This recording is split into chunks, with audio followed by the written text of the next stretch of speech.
ॐ नमः सिद्धेभ्यः मोक्षमार्गस्य नेतारं भेतारं कर्मभूभृतां ज्ञातारं विश्वतत्त्वानां वन्दे तद्गुणलब्धये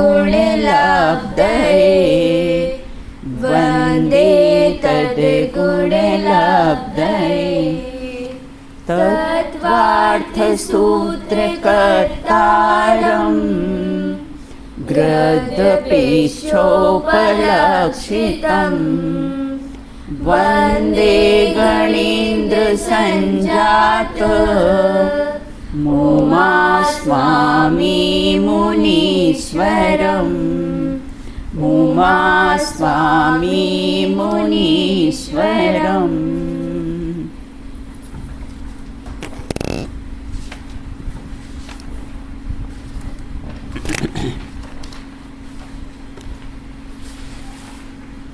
अनर्थ दंडवत के कितने अतिचार हैं और कौन कौन से? अनर्थ दंड व्रत के कितने अतिचार हैं और कौन कौन से? तत्वार सूत्र का 7वां अध्याय है, सूत्र नंबर 32 है। हाँ चलो बताओ बेटा। अनर्थ दंड व्रत के 5 अतिचार हैं। हाँ। कंदर्प, कौत्यकुच, मौखर्य, असमीक्षाधिकरण और उपभोग परिभोग नर्थक। हाँ, उपभोग परिभोग गा नर्थक्य।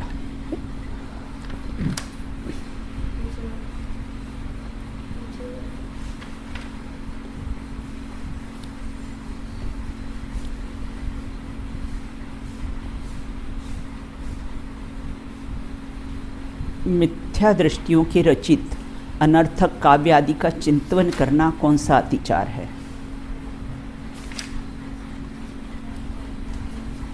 हाँ बताओ बेटा।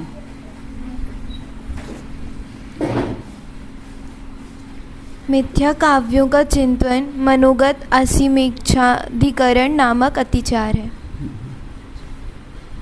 बिना प्रयोजन दूसरों को पीड़ा देना, भंड वचन बोलना कौन सा अतिचार है? हाँ बता बेटा। पीड़ाकारक वचन बोलना वचनगत असमिच्छाधिकरण नामक अतिचार है। और बिना प्रयोजन सच्चित अचित पुष्प आदि को छेड़ना, विष अग्नि शस्त्र आदि को देना, ये कौन सा अतिचार है? बिना प्रयोजन पुष्प फल आदि छेड़ना सब कायगत असमीक्षाधिकरण अतिचार है। अब सामायिक के कितने अतिचार होते हैं और कौन कौन से? सामायिक के कितने अतिचार होते हैं और कौन कौन से? बिल्कुल अनुष्का बताइए।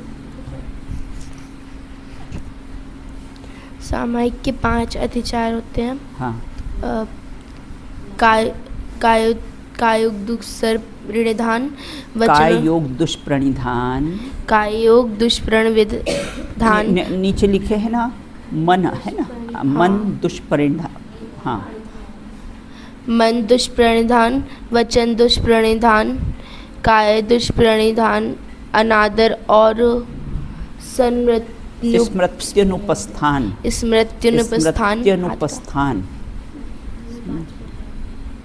देखो दूह प्रणिधान है ना, तो दूह का अर्थ क्या होता है?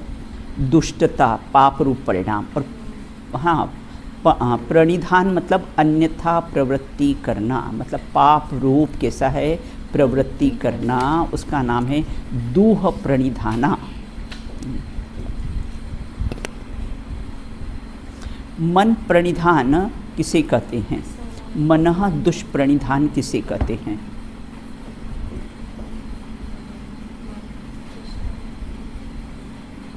हाँ बताओ बेटा। सामायिक के समय मन में अन्य विकल्प ले आना, सामायिक में मन को न लगाना, मन दुष्प्रणिधान है। बहुत सुंदर। अनादर किसे कहते हैं? अनादर किसे कहते हैं? हाँ, आयुषी बताइए। सामायिक में उत्साह ना होना, जो का त्यों कर सामायिक को पूरा करना, उसे अनादर कहते हैं। हाँ, उत्साह नहीं होना, क्या करे, कब पूरा होगा, जैसे तैसे करके पूरा करना, ये कैसा है? अनादर है। इसमें कैसा है? अपने को दुष्प्रवृत्ति होती है और ये अपने को दोष लगता है। बिल्कुल। हाँ, अब आगे कहते हैं प्रोज्दोपास के कितने अतिचार होते हैं और कौन कौन से? प्रोज्दोपास के कितने अतिचार होते हैं और कौन कौन से? हाँ, बताओ, नमी बताइए।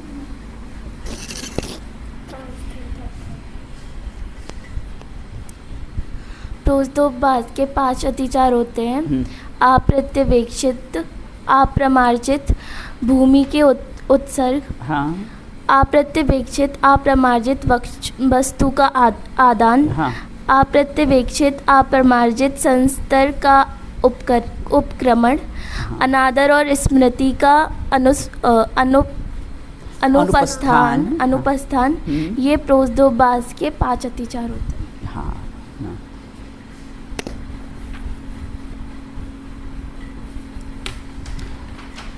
उपभोग परिभोग परिमाण के कितने अतिचार होते हैं और कौन कौन से? उपभोग और परिभोग परिमाण के कितने अतिचार होते हैं और कौन कौन से? बताइए। उपभोग परिभोग परिमाण के 5 अतिचार होते हैं। हाँ। सचित्ताहार, संबंधाहार, सम्मिश्राहार, अभिश्वाहार और दुपक्वाहार।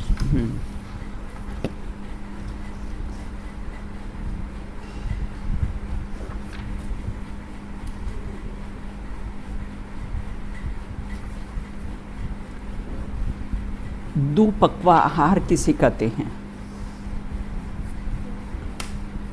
दुपक्वा आहार किसे कहते हैं? नमी बताइए। आशीष। ठीक रीति से नहीं पके हुए, अध पके, अधिक पके, जले हुए भोजन को करना दुपक्वा आहार है। हाँ, ये व्रती और गृहस्थ सच्चित्ता की प्रवृत्ति किस कारण से करता है?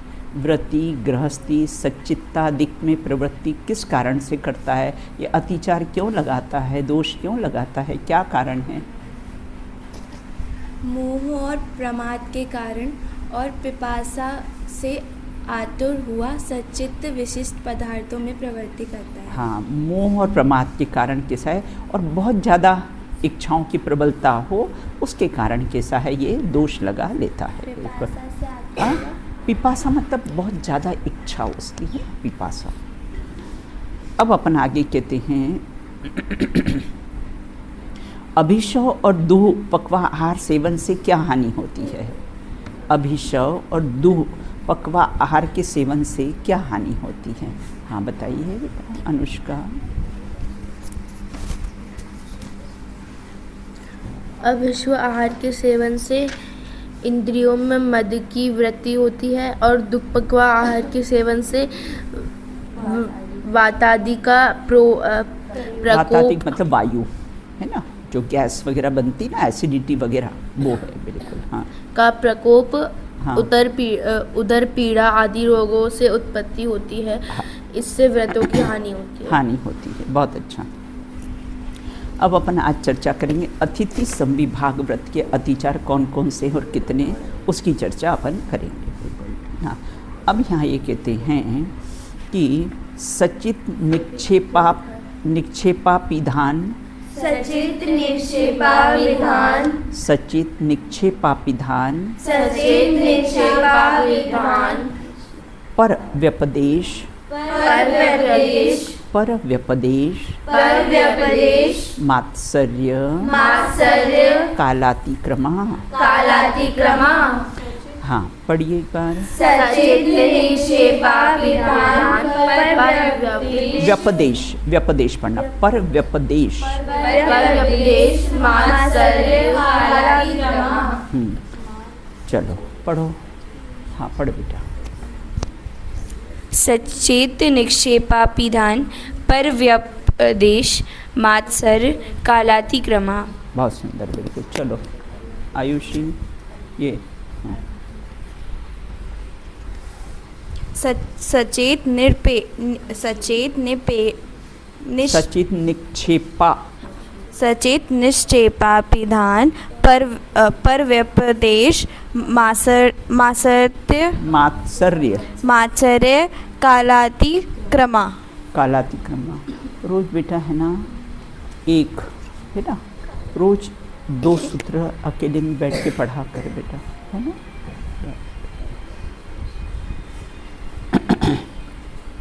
अब यहाँ ये कहते हैं, देखो यहाँ पर संधि विच्छेद कहाँ कहाँ होगा इसमें। सचित्त निक्षेपा, निक्षेप मतलब रखना, तो उसमें आ की मात्रा है ना, तो वो क्या हो जाएगा, अपिधान। अपिधान मतलब ढकना, है ना। और कैसे मात्सर्य, है ना। अब यहाँ ये कहते हैं कि मात्सर्य और कैसे कालातिक्रम। देखो मात्सर्य का क्या बताया है इसमें कि मात्सर्य मतलब आदरपूर्वक दान न देना, है ना। देना लेकिन कैसा है, मन में कैसा है, उपेक्षा पूर्वक देना, उसका नाम मात्सर्य। और कालातिक्रमा, काल का अतिक्रम मतलब उल्लंघन करना, मतलब किसी को भोजन इत्यादि कोई भी वस्तु देनी हो तो समय पर नहीं देना है ना, उसका समय टाल देना, बिल्कुल। तो वो कैसे, काल मतलब समय, तो उसका अतिक्रम हो गया, मतलब उसका हमने उल्लंघन कर दिया, उसको समय पर नहीं देना। ये नीचे रखो इसको, नीचे रखो इसको। अब यहाँ ये कहते हैं कि अतिथि संविभाग के कैसे कितने होते हैं, तो सचित निक्षेपाधि, है ना, अपिधान, एक तो यहाँ संधि विच्छेद हुआ, है ना। दूसरा कैसा है, कालातिक्रमा, काल का कैसा है, अतिक्रम करना, काल का समय का उल्लंघन करना, है ना। किसी को समय पर चीज़ नहीं देना, उससे अपने को अतिथि संविभाग, अपने यहाँ कोई मेहमान आए हों, कोई गेस्ट आए हों, अब उनको हमें समय पर, है ना, नाश्ता, उनका भोजन, उनका समय पर नहीं देना, वह कैसा होता है, ये अतिचार होता है। मुनिराज को कैसा है, उनका 10 बजे कैसा है, आहार के समय पर वो निकलते हैं, उस समय आहार तैयार नहीं करना, है ना। वैसे तो सभी लोग तैयार कर ही लेते हैं, बिल्कुल, लेकिन किसी को विलंब करना इसमें, उसमें अपने को कैसा है, अतिथि संविभाग का दोष लगता है। अब उसके 5 अतिचार है। सचित्त निक्षेप मतलब रखना, सचित्त अपिधान मतलब ढकना, पर व्यपदेश दूसरों का उपदेश, मात्सर्य कालातिक्रम। अब एक एक का अपन अर्थ देखते हैं। सबसे पहले सचित निक्षेप किसे कहते हैं। निक्षेप का अर्थ कैसा होता है, रखना। सचित कमल या केले के पत्ते वगैरह पर रखकर आहार दान देना। अब वो तो सचित तो हो गया ना, जो आपने पत्ता लिया है, ग्रीन पत्ता लिया है, वो तो जीव सहित हो गया, तो सचित हो गया। और उस पर हम कैसे हैं, कोई भी आहार वगैरह दे मुनिराज को, तो वो कैसा होता है, उसका दोष लगता है, बिल्कुल। अपने इधर तो नहीं, साउथ में तो बहुत बेटा पत्तल दोनों में भोजन करते हैं, बिल्कुल। हाँ, तो इस प्रकार से उनको आहार दान देना। पहले ज़माने में बेटा है ना, छोटे छोटे थे ना, तो पहले से पंगतें होती थी, तो उसमें कैसा है, अब आजकल तो तुमने तो देखे नहीं होंगे, आजकल तो सब ये बफे सिस्टम हो गया है, खड़े खड़े भोजन का, हाँ, सूखे पत्तों का, और उसमें फिर कैसे ऐसे पंगत लगती थी, और उसमें पहले है ना ऐसा भोजन देते। आजकल सब ये सिस्टम बंद हो गए। वैसे भी कैसा है, करना नहीं चाहिए, इसमें दोष लगता है बेटा, है ना। अब अपिधान मतलब ढक देना। एक तो उसमें कैसा है, पत्तों में कैसा है, आपने आहार दे दिया, फिर पत्तों से ही उसको ढक दिया, तो उसमें भी अपने को कैसा है, दोष लगता है। अपिधान मतलब ढकना। अब सचित अपिधान ना, मतलब उस वो तो चित्त सहित होता है ना, जीव सहित होता है, उसी पत्ते से हमने कैसा है आहार उसको ढक दिया, तो उसमें भी दोष लगता है। आहार को कमल पत्र आदि से ढक देना, वो सचित्त अपिधान है ना। अब पर व्यपदेश, स्वयं दान न देकर दूसरों से दिलवाना। बहुत से लोग ऐसे मायाचारी करते हैं ना, अब कहीं जगह दान देना हो तो स्वयं तो नहीं देंगे, अब उन्होंने कहा तुम दान दो, मैं किसी और से दिलवा दूंगा। इस प्रकार से मायाचारी करते, तो किसी और से दिलवा देना, अथवा तो किसी दूसरों का द्रव्य उठाकर कैसा है, स्वयं ने दान दे देना। किसी और से दिलवा रहे, लेकिन दान तो खुद ही हाँ, मायाचारी तो हुई ना। हाँ है ना, बस है ना। मतलब दूसरों को देना कि आप दान दे दो, है ना। आपसे कोई दान मांगने आया तो बोले ठीक है मैं आपको किसी और से दिलवा दूंगा, है ना। तो ये तो मायाचारी छल कपट का परिणाम हुआ ना। तो इसमें भी अपने को कैसे अतिथि संविभाग का दोष। किसी ने कोई मांगने आए है ना आहार भोजन वगैरह ये कोई, तो ठीक है आप उनके यहाँ चले जाना, मैं वहाँ उनके यहाँ व्यवस्था कर दूंगा। तो ये कैसा है पर उपदेश, मतलब दूसरों का कैसा है, दूसरों को पर व्यपदेश, दान देना, नाम अपना। इससे दानांतराय कर्म का बंध होता है, आपको भी दान में अंतराय पड़ेगा बिल्कुल, है ना। तो इस प्रकार से, और यदि कोई व्यक्ति धन तो खर्च करता है किंतु स्वयं दान न देकर दूसरों से दान करवाता है, उस दान का फल क्या होगा। क्या कहा, कोई स्वयं व्यक्ति है ना, स्वयं तो यदि कोई व्यक्ति धन तो स्वयं धन खर्च करता है किंतु स्वयं न देकर किसी दूसरों से किसी दान कराता है, उसका फल क्या होगा, है ना। दूसरों से भोजन, कोई दूसरों ने भोजन किया तो हमारा पेट भर जाएगा क्या, हमारा पेट नहीं भरेगा बिल्कुल।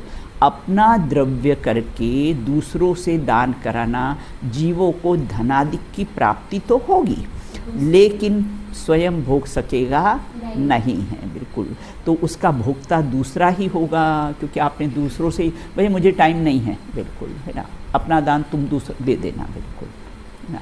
कलश विराजमान करना हो, मूर्ति विराजमान करना हो, पैसे दे दिए, सब दे दिए, लेकिन आए नहीं विराजमान करने, तो उसका भी कैसा है फल आपको लगने वाला। स्वयं अपने तो कृत, कारित और अनुमोदना, तीनों का ही पुण्य लगता है ना, तीनों का ही फल लगता है ना। तो देना नहीं है बिल्कुल, मेरे को टाइम नहीं है बिल्कुल ना। आप किसी मूर्ति विराजमान कर देना, आप हमारी तरफ से कलश विराजमान कर देना, तो इस प्रकार से कैसा है, परंतु उसको वह उसका जो फल मिलेगा ना बेटा, वो स्वयं नहीं भोगेगा, उसका भोक्ता कैसा है, स्वयं नहीं होगा। क्योंकि मजबूरी देखो आएगा, उसका भी प्रश्न आ रहा है नीचे, है ना। अब कृत, कारित, अन्ना तीनों का फल बराबर है, फिर मात्र धन खर्च करने वाले को उचित फल की प्राप्ति क्यों नहीं होती है। भाई उसने तो दिया है ना, तो उसको प्राप्ति क्यों नहीं। लेकिन कृत कहाँ किया है ना, कृत नहीं किया ना, वो स्वयं ने नहीं किया, तो फल की प्राप्ति नहीं होगी। पात्र, जिन पूजा, देखो तीन बातें बताई है, पात्र दान है ना, और दूसरा कौन सा है, जिन पूजा। अपने यहाँ वैष्णव जैसा तो नहीं है, उन लोगों में वो स्वयं पूजा नहीं करते, वहाँ पर उनके मंदिर में बेटा वो पुजारी रहते हैं, सामग्री है ना आप दे दो, पूजन वो ही कर देंगे बिल्कुल। और अपने में ऐसा नहीं होता है, अपने में अपन स्वयं ही अष्टद्रव्य से कैसी है पूजन करते हैं बिल्कुल। तो यहाँ ये कहते तीन चीज़ें स्वयं ने करना चाहिए तो उसका फल मिलेगा। एक तो कौन से पात्र दान, कोई भी चीज़ का दान देना होना तो स्वयं देना। दूसरी जिन पूजा है ना, तो फिर बताओ वो दूसरा करेगा तो फिर फल वो पंडित को लगेगा कि तुमको लगेगा। आपने सामग्री दी है, बोले आप ही कर देना, बोले बिल्कुल। हाँ वो ये अन्य मत के जितने भी मंदिर होते हैं ना बेटा, उनमें तो ऐसा ही होता है बिल्कुल, वो पुजारी रहता है वही करता है। और अपने में ऐसा नहीं, अपन स्वयं ही, पुजारी अपने थाली लगा के देगा, पूजन अपन स्वयं ही करते हैं। तो उसका देखो तीन चीज़ का फल स्वयं, एक तो पात्र दान स्वयं देना, दूसरा जिन पूजा स्वयं पूजा करेगा, तीसरा पुत्र की उत्पत्ति है ना, पुत्र की उत्पत्ति के लिए भी स्वयं उद्यम करना पड़ेगा तो ही पुत्र की उत्पत्ति होगी बिल्कुल। तो ये तीन कार्य स्वयं के करने पर ही फलित होते हैं, है ना। हाँ यदि देखो आ गया तुम्हारा प्रश्न हाँ यदि कोई अपंग हो, रोगी व्यक्ति हो, तो वह दूसरों की पूजा दान करा के उचित फल पा सकता है। तिर्यंच और मानव दान पूजा की अनुमोदना करके भी उचित फल की प्राप्ति कर लेते हैं। तिर्यंच भी होते ना, अपन ने अभी अक्षय तृतीया पर्व के दिन देखा था ना कि 4 जो जीव थे सिंह, सूअर और अपना ये सूअर था, चूहा था, और वो थे ना 4 जीव ने कैसी है, वहाँ जब आहार दान हो रहा था, राजा श्रेयांश जब पूर्व भाव में दान दे रहे थे, तो वो 4 जीव जंगल में थे और वो आहार दान देख रहे थे। तो उन्होंने अनुमोदना करी, काश अगर हम भी मनुष्य होते तो हम भी ऐसा दान देते मुनिराज को, और उसके फल में, है ना, उसके फल में कैसा है, उनको भी कैसे वो 4 जीव भी मोक्ष गए। तो इस प्रकार यहाँ ये कहते हैं कि तीरेंच मानव भी इसे दान, पूजा, अनुमोदना करके उचित फल को प्राप्त कर सकता है। बिल्कुल स्वयं ये वाला क्वेश्चन कैंसिल हो गया। मास्टर किसे कहते हैं? आदर पूर्वक दान नहीं देना। दान तो देना, लो ले जाओ, तुम भी क्या याद करोगे इसे आदर पूर्वक नहीं देना। देना तो कैसा है, दान देय मन हर्ष विषेक है। दान दे करके फल भी नहीं लगेगा बेटा, है ना, हर्षपूर्वक दान देना। कि अगर ये पैसा यहाँ नहीं लगेगा, अपने देवसास गुरु की आराधना में नहीं लगेगा, तो निश्चित ही वो विषय कषाय में लगेगा। ऐसा जब भी दान देना तो हर्षपूर्वक देना, बिल्कुल, है ना। ऐसा नहीं देना दान की आदरपूर्वक नहीं देना, बिल्कुल। चलो अब ले जाओ, मांगने आए तो दे दो इनको, बिल्कुल। और फिर अपने से कुछ ज़्यादा दान देता हो तो उससे ईर्ष्या करना, अरे वो तो सब बेईमानी का पैसा कमाते हैं और फिर उससे दान देते हैं। ऐसे ईर्ष्या भाव कैसा है रखना, बिल्कुल। उसको बोलता है ना, अन्य दातारों की प्रशंसा नहीं करना। और दान का पैसा भी हो ना बेटा, बोल तो आज दिया और देना 2-3 साल में। हमारा सनावत का मंदिर है ना, वहाँ भी लोग ऐसे ही 5-5 साल तक हो गए, अभी तक बोलियाँ लिए और अभी दान का पैसा ही नहीं देते हैं। लेटर फिर लिखते हैं उनको, हाँ दे देंगे, है ना। तो इसमें भी कैसा है, यह भी कैसा है, अतिथि संविभाग का अतिचार में कैसे हैं आते। तो दान कब अपने विमल चंद जी थे ना, उनका तो था बिल्कुल, हो तो अपने साथ पैसे लेके जाते थे, और नहीं हो तो तुरंत दान का पैसा देते। कभी रोकते नहीं थे किसी के दान का पैसा, बहुत तुरंत देते थे। तो कभी अपने बोली ली हो, कभी अपने दान का पैसा बोला हो ना, तो कैसा है तुरंत हाथ के साथ देना बेटा, है ना। उसमें अपने को दोष लगता है, निर्माल्य का कैसा है दोष लगता है, बिल्कुल, है ना। आगे कहते हैं अब कालातिक्रम, योग्य काल का उल्लंघन कर देना, है ना। समय पर नहीं देना, समय पर क्लास में नहीं आना, ये भी योग्य काल का उल्लंघन है ना। तो योग्य काल, आहार आदि कैसा है, योग्य काल का कैसा है उल्लंघन करना, अतिक्रम, है ना। अतिक्रम है अपने ना, हाँ अतिक्रम हो जाता है, उससे कैसा है, उसमें अपने को कैसा है दोष लगता है, बिल्कुल। तो योग्य काल का उल्लंघन करना कालातिक्रम है। तो भिक्षा का काल कौन सा होता है? मुनिराज जब है ना निकलते हैं आहार के लिए, तो उनका समय कौन सा होता है? सूर्य उदय के 3 घड़ी पश्चात। देखो 2 घड़ी मतलब 48 मिनट और 3 घड़ी मतलब 72 मिनट, 72, है ना। तो इस प्रकार सूर्य उदय के पश्चात, है ना, मतलब 3 घड़ी पश्चात, और जब सूर्य अस्त होता है ना, उसके भी 72 मिनट पहले सब बंद।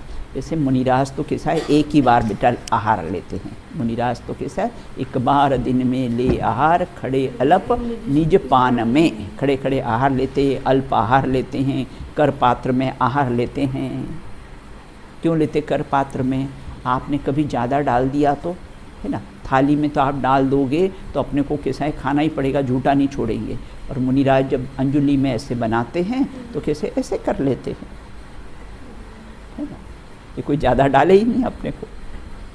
तो इस प्रकार से कैसे कब लेना अपने को भी, है ना, सूर्योदय के 3 घड़ी पश्चात और सूर्यास्त के 3 घड़ी पूर्व, ये काल कैसे भिक्षा काल का समय है, बिल्कुल।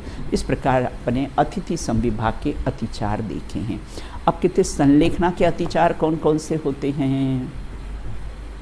70 प्रकार के अपने अतिचार देखे हैं ना, 70 प्रकार के अतिचार देखे हैं ना।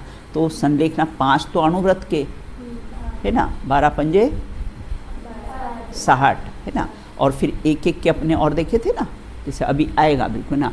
और कैसे हैं सम्यक दर्शन के 5 अणुव्रत के, साल सील संलेखना, तो कैसे हैं, हाँ हाँ, तो 14 हो गए ना, 12 और 1 1 14 और 14 पंजे 70 हो गए। इस प्रकार 70 कैसे हैं अतिचार लगते हैं। अब कहते हैं संलेखना, किसी ने संलेखना ले ली हो, समाधि ले ली हो बेटा, है ना, अब उसमें भी कैसे हैं कुछ अतिचार दोष लग जाते हैं क्या? बोले हाँ, उसमें भी अतिचार और दोष लगते हैं। अब कहते हैं जीवित मरण संसार, जीवित मरण संसार, जीवित मरणा संसार, जीवित मरणा संसार, मित्रानुराग, मित्रानुराग, मित्रानुराग, मित्रानुराग, सुखानुबंध, सुखानुबंध, सुखानुबंध, सुखानुबंध, निदानानि, निदानानि, निदानानि, निदानानि, पढ़िए। जीवित मरणा संसार, मित्रानुराग, सुखानुबंध, निदानानि। एक बार फिर से पढ़िए। जीवित मरणा संसार, मित्रानुराग, सुखानुबंध, निदानानि। हाँ चलो आयुषी, जीवित तुम तैयार है मरणा, ना, मैं तुमसे पढ़वाऊंगा। जीवित मरण संसार, मित्रानुराग, सुखानुबंध, निदानानि। बहुत बढ़िया, बिल्कुल। हाँ चलो पढ़ो, पढ़ो बेटा। जीवित मरणाशंसा, हाँ मित्रानुराग, सुखानुबंध, निदानानि। बहुत अच्छा बिल्कुल ना। अब यहाँ ये कहते हैं कि देखो यहाँ पर कैसे हैं अशंसा, मतलब अभिलाषा रूप वांछा, है ना। अशंसा मतलब अभिलाषा रूप कैसा है, वांछा। या एक यहाँ संधि विच्छेद होगा। बाकी मित्रानुराग, सुखानुबंधी और निदानानि मतलब निदान, ये 5 कैसे उसके अतिचार। जीवित संसार मतलब जीवित रहने की इच्छा, अगर हमने समाधि ले ली है तो फिर जीने की और इच्छा हो। मरणा संसार, रोग अधिक हो तो कैसे भगवान जल्दी उठा लो। अब भगवान का यही काम है उठाने और धरने का, दूसरा कोई काम डिपार्टमेंट उसको है ही नहीं, बिल्कुल, है ना। फिर कैसे है अपने मित्र से अनुराग करना, सुखानुबंधी और निदान। अब कहते हैं संलेखना के 5 अतिचार। बोलिए कौन कौन से? मरणा संसार, मित्रानुराग, सुखानुबंध और निदान। अब कहते हैं इसके 5 होते हैं। अब सबसे पहले जीविता संसा, है ना, आसंसा मतलब अभिलाषा, इच्छा ना।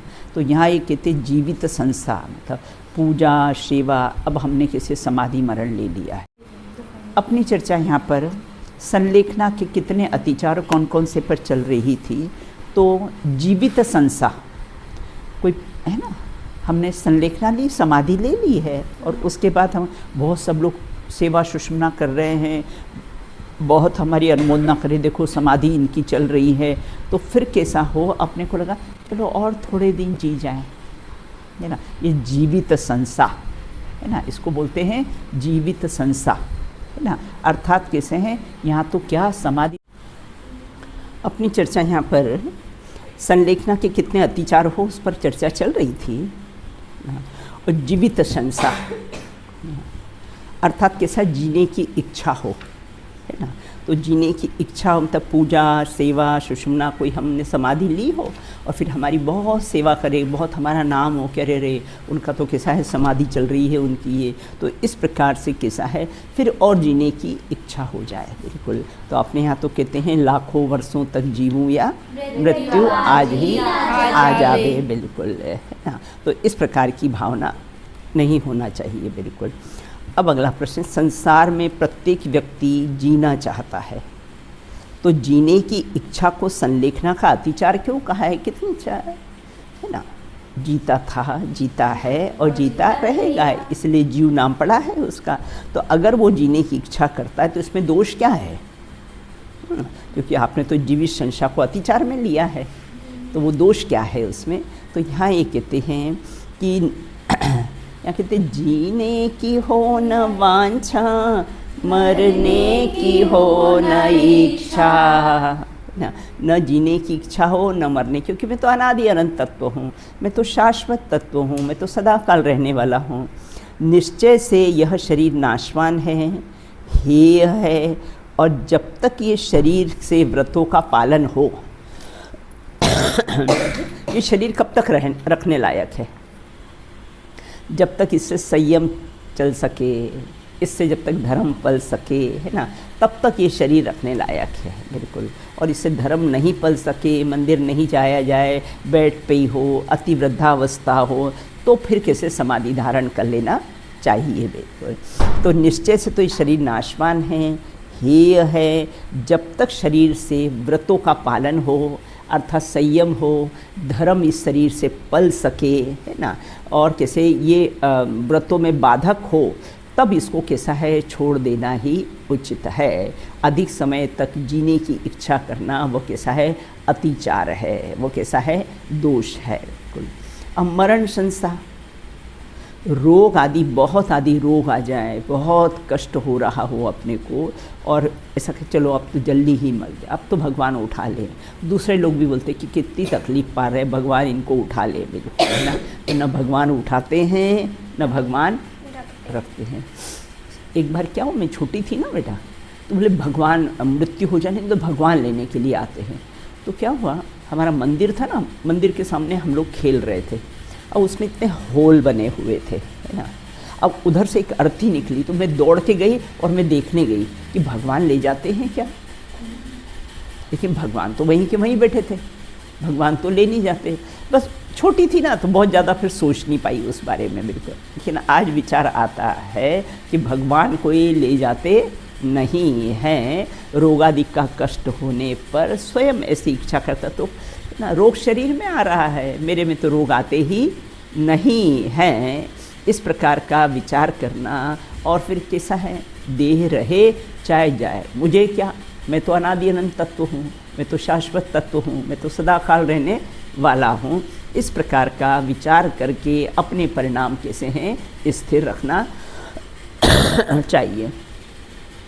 कोई संलेखना असाध्य वेदना से पीड़ित हो, वह शीघ्र मरकर वेदना से बच जाता है। तो इसमें अतिचार क्या है ना, इसमें तो दोष नहीं लगना चाहिए। बहुत वेदना हो रही थी तो चलो अच्छा है चले गए यहाँ से, तो इसमें अतिचार की क्या बात है, दोष लगना तो नहीं चाहिए। कोई संलेखनाधारी असाध्य वेदना से पीड़ित है, वह शीघ्र मरकर, है ना, वेदना से बच जाता है। तो उसमें क्या अतिचार है ना, क्योंकि जन्म मरण से कैसा है, देखो वास्तव में तो यहाँ से छूट जाएगा, लेकिन अगले समय में तो फिर जन्म ले लेगा, फिर माँ के गर्भ में जाएगा, वहाँ 9 महीने रहना, तो वहाँ भी तो कष्ट ही है ना। यहाँ से छूट जाएगा तो उससे क्या फ़र्क पड़ेगा, बिल्कुल, है ना। और यहाँ से मर जाते तो किसी नरक में चले जाते हैं, नरक में तो असह वेदना है वहाँ पर, बिल्कुल है। तो बच जाता है, तो उसमें अतिचार क्या है। संलेखना का अर्थ जीवन मरण में साम्य भाव, क्या बोलते हैं, जीवन मरण में साम्य भाव, चाहे लाखों वर्षों तक जीऊं या मृत्यु आज ही आ जावे, इसका नाम है कैसा है, समता भाव है, बिल्कुल, है ना। और मैं तो जीवित ही हूँ, मेरा मरण कभी होता ही नहीं है। देह के छूटने का नाम मरण और देह के संयोग का नाम जन्म। तो इस प्रकार संलेखना का अर्थ जन्म मरण में समता भाव, वेदना या संलेख परिणाम को समतापूर्वक जीतना चाहिए। संलेखना है ना, संलेखना ली हो ना, तो कैसा है, जो भी संक्लेश परिणाम हो, है ना, बहुत अधिक वेदना भी हो रही हो, तो उसको कैसा है साम्य भाव से सहन करना चाहिए, उसका नाम कैसा है, संलेखना है। कायर होकर मरने की इच्छा तो अतिचार है।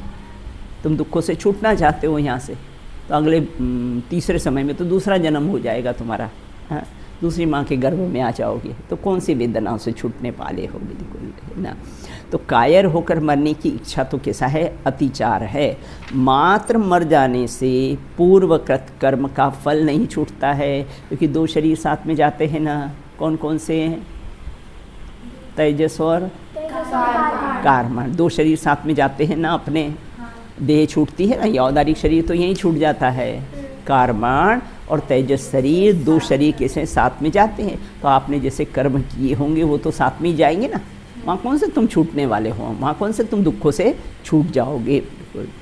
तो पूर्वकृत कर्मों का तो फल छूटता नहीं है, अगली पर्याय में फिर भोगना पड़ेगा उसका फल, है ना। इसलिए उसका नाम के समता भाव रखे, है ना, तो ठीक है, और समता भाव नहीं रखे तो वो दोष है, अतिचार है, बिल्कुल, है ना। अपने आते हैं ना, नवी उपजवी नवी मरवी न बंद मोक्ष करी ना। ज्ञानी धर्मात्मा को ऐसा नहीं रहता कि चलो मैं झटपट मोक्ष में चला जाऊं या मेरी मृत्यु जल्दी हो जाए, लाखों वर्षों तक जीऊँ। सब में समता, जीवित भी रहता हूँ तो मुझे अपने असंख्यात प्रदेशों में ही रहना है, मरण भी होगा तो क्या होगा, असंख्यात प्रदेशों में ही रहता है जीव। बिल्कुल असंख्यात प्रदेश से नियत प्रदेशत्व शक्ति है अपनी, तो असंख्यात प्रदेश में ही रहता हूँ।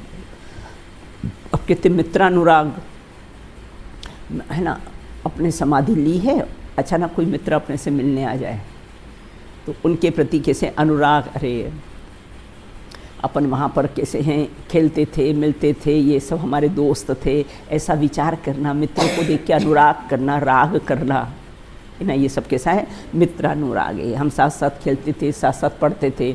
अब आप लोग यहाँ से जाओगे ना तो फिर विचार करो, हम हॉस्टल में ऐसा करते थे, हम हॉस्टल में ऐसा करते थे, ऐसा मस्ती करते थे, है ना, तो ऐसा विचार करना। बिल्कुल, तो वो मित्रानुराग है। तो यहाँ एक दिन मैंने वारीसेन और पुष्पडाल की कहानी आपको सुनाई थी ना। वारीसेन का खास मित्र था पुष्पडाल, और वारीसेन मुनिराज हो गए, उनकी 4 सुंदर पत्नियाँ थी ना। और कैसे हैं ये अपने पुष्पडाल थे ना, उनके दोस्त थे ना, और उनकी एक स्त्री थी लेकिन वो काणी थी, एकांक्षी है ना, एकांक्षी मतलब काणी थी।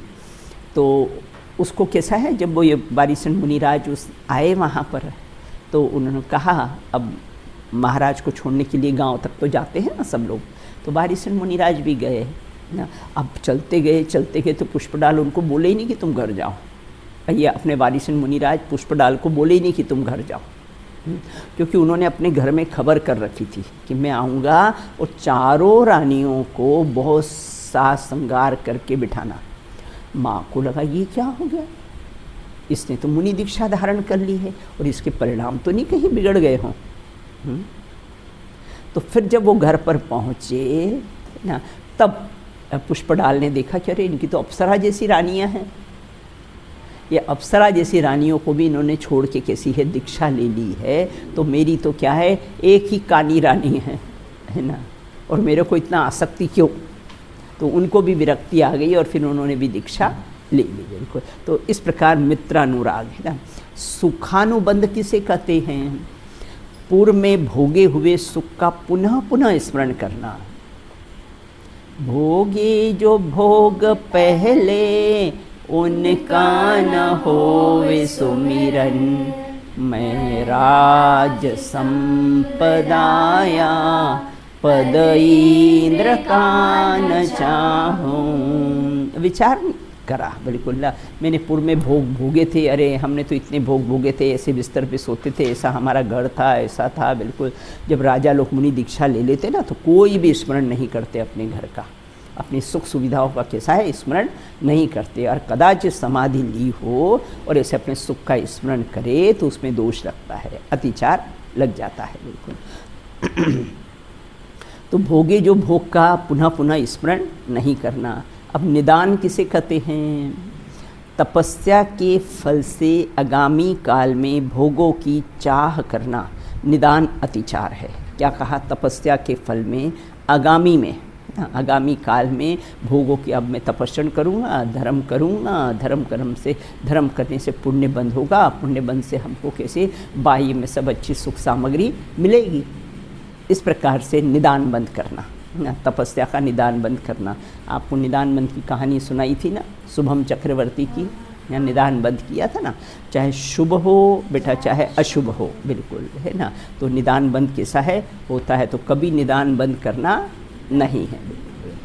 अब कहते सम्यक दृष्टि के भी मोक्ष की और दुखों का नाश, कर्मों के नाश की इच्छा होती है, तो क्या वह भी निदान करता है। कितना अच्छा प्रश्न है कि सम्यक दृष्टि भी तो ऐसा विचार करता है कि दुखों का नाश हो, मेरे सब कर्मों का नाश हो तो फिर उसको निदान बंद नहीं होता है क्या। तो क्या वह निदान बंद नहीं है। निदान भी 2 प्रकार है, प्रशस्त और अप्रशस्त। जो शुभम चक्रवर्ती ने बांधा था तो वो अप्रशस्त, और अपन सोचते कि अरे आगामी जन्म में हमारा जैन में जन्म हो, सच्चे वीतराग देवसास गुरु का ही समागम हो, बिल्कुल ना, ये सब कैसा है, प्रशस्त रहा, प्रशस्त निदान है, बिल्कुल है ना। और एक कैसा है, अप्रशस्त निदान ना, मतलब अशुभ। प्रशस्त मतलब शुभ और अप्रशस्त मतलब अशुभ। तो प्रशस्त निदान सम्यक दृष्टि के ही होता है, वह अनंत कर्म बंध का कारण नहीं होता है। जबकि मिथ्या दृष्टि का विषय भोग रूपी निदान अनंत कर्म बंध का कारण होता है। उसको अनंत कैसे हैं, कर्म बंध होते हैं, बिल्कुल ना। इस प्रकार से कैसी है, हमने चर्चा की है। यहाँ पर संलेखना के 5 अतिचारों की चर्चा की है। शेष चर्चा अपन कैसी है बाद में करेंगे। चलो बोलो, मैं एक शुद्ध, हाँ एक शुद्ध सरल, हाँ हाँ सूत्र पहले पढ़ो, सूत्र पहले पढ़ो। सचित निक्षेपाभिधान पर द्रव्य पर व्यपदेश मात्सर्य कालातिक्रमा। फिर से एक बार पढ़ो साथ में। सचित निक्षेपाभिधान पर व्यपदेश मात्सर्य कालातिक्रमा। जीवित मरणाशंसा मित्रानुराग सुखानुबंध निदानानि। बराबर, बिल्कुल है ना। अब आगे कहते हैं, चलो हाँ मंगला चलो। को खलु शुद्धो दर्शनेणाण मय्यो सदा रूपी रवियति मझ किंचि विहरणं परमाणु में तंपी। मैं एक शुद्ध सदा रूपी ज्ञान दृग हूँ यथार्थ से, कुछ अन्य वो मेरा तन के परमाणु मात्र नहीं, अरे परमाणु मात्र नहीं, अरे। बोलिए अनंत अनंत सिद्ध परमेष्टि भगवंतों की जय हो। नित्य बोधनी द्वादशांगमयी जनवाणी माता की जय हो। आचार्य गृध्र भिक्षुमा स्वामी प्रणीत श्री तत्वात् सूची नामक महान ग्रंथ की जय हो। समस्त वीतरागी संतों की जय हो। वर्तमान शासन नायक श्री महावीर भगवान की जय हो। अहिंसा परमो जैन धर्म की जय हो। एक साथ बोलिए जय जिनेंद्र, जय जिनेंद्र।